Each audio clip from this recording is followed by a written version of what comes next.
दोस्तों, क्या आपने कभी सोचा है कि आने वाला साल 2026 आपके लिए ज़िंदगी बदलने वाला साल हो सकता है? खासकर अगर आप ऑनलाइन बिज़नेस या ई-कॉमर्स शुरू करने का सोच रहे हैं। लेकिन सवाल ये है, क्या 2026 में ई-कॉमर्स बिज़नेस करना सच में फ़ायदेमंद रहेगा?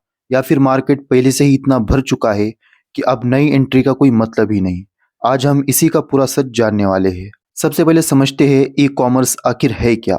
ई कॉमर्स का मतलब है इलेक्ट्रॉनिक कॉमर्स, यानी इंटरनेट के जरिए प्रोडक्ट्स या सर्विस बेचना, जैसे अमेजॉन, फ्लिपकार्ट, मीशो या फिर छोटे इंस्टाग्राम स्टोर। ये सब ई कॉमर्स के ही रूप है। अब पहले जहां ई कॉमर्स सिर्फ बड़े बड़े ब्रांड्स का खेल था, वहीं अब छोटे छोटे लोग भी अपने मोबाइल से बिजनेस खड़ा कर रहे हैं। 2024 और 2025 में हमने देखा कि गांव-गांव तक डिलीवरी पहुंचने लगी है और लोग ऑनलाइन खरीदारी करने में कंफर्टेबल हो चुके हैं। 2026 तक इंडिया में ई-कॉमर्स मार्केट का साइज करीब $200 बिलियन से ज़्यादा होने का अनुमान है। यानी अभी भी इस मार्केट में बहुत बड़ी ग्रोथ बाकी है। और अच्छी बात यह है, अब ई-कॉमर्स सिर्फ सस्ता सामान बेचने का खेल नहीं रहा, बल्कि ब्रांड बिल्डिंग और कम्युनिटी क्रिएशन का जरिया बन चुका है। अब बात करते हैं उन गोल्डन मौकों की जो 2026 में आपको मिल सकते हैं। देखिए, आने वाले 2 सालों में 3 बड़ी चीज़ें ई कॉमर्स को और आगे ले जाएंगी। सबसे पहला है एआई और ऑटोमेशन। अब चैटबॉट्स, ऑटो रिकमेंडेशन और एआई प्रोडक्ट डिस्क्रिप्शन जैसी चीज़ें हर छोटे बिजनेस को बड़ी कंपनी जैसा एक्सपीरियंस देने में मदद करेंगी। दूसरा है कंटेंट बेस्ड सेलिंग। लोग अब सिर्फ एडवर्टाइज नहीं, बल्कि कहानी सुनकर खरीदते हैं, जैसे इंस्टाग्राम रील्स, यूट्यूब शॉर्ट्स और इन्फ्लुएंसर मार्केटिंग। ये ई कॉमर्स के नए हथियार हैं। तीसरा है लोकल से ग्लोबल। अब कोई भी छोटे टाउन या व्यक्ति अपने प्रोडक्ट्स विदेश तक बेचना चाहता है। अमेजॉन ग्लोबल, इट्स इजी और शॉपिफाई जैसे प्लेटफॉर्म इस रास्ते को आसान बना रहे हैं। मतलब साफ है, 2026 में ई कॉमर्स सिर्फ ऑनलाइन स्टोर नहीं रहेगा, बल्कि एक ब्रांड बनाने का प्लेटफॉर्म बन चुका होगा। अब बहुत लोग ये सोचते हैं, भाई मार्केट तो फुल हो गया है, हर चीज़ तो कोई ना कोई बेच ही रहा है। सवाल सही है, लेकिन इसका जवाब भी आसान है। मार्केट सैचुरेट नहीं होता, आइडियाज सैचुरेट हो जाते हैं।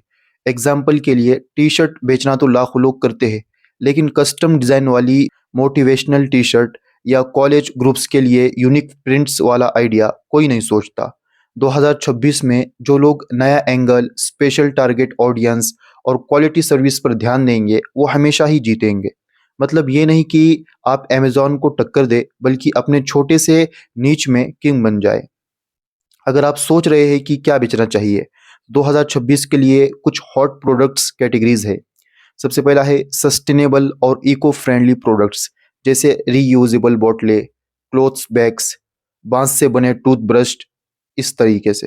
दूसरा है हेल्थ और wellness, organic food, herbal supplements, home workout equipment. तीसरा है digital products, e books, courses, templates, digital art. चौथा है लोकल हैंडीक्राफ्ट और कल्चर बेस्ड आइटम्स, विदेशों में इनकी बहुत डिमांड है। पांचवा है पेट प्रोडक्ट्स और फैशन एक्सेसरीज, हमेशा चलने वाला सेगमेंट।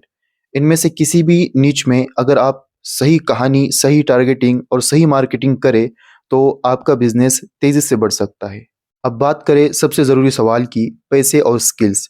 अगर आप फुल ई कॉमर्स वेबसाइट बनाना चाहते हैं, तो शुरुआती खर्च 25,000 से 50,000 रुपये तक आ सकता है।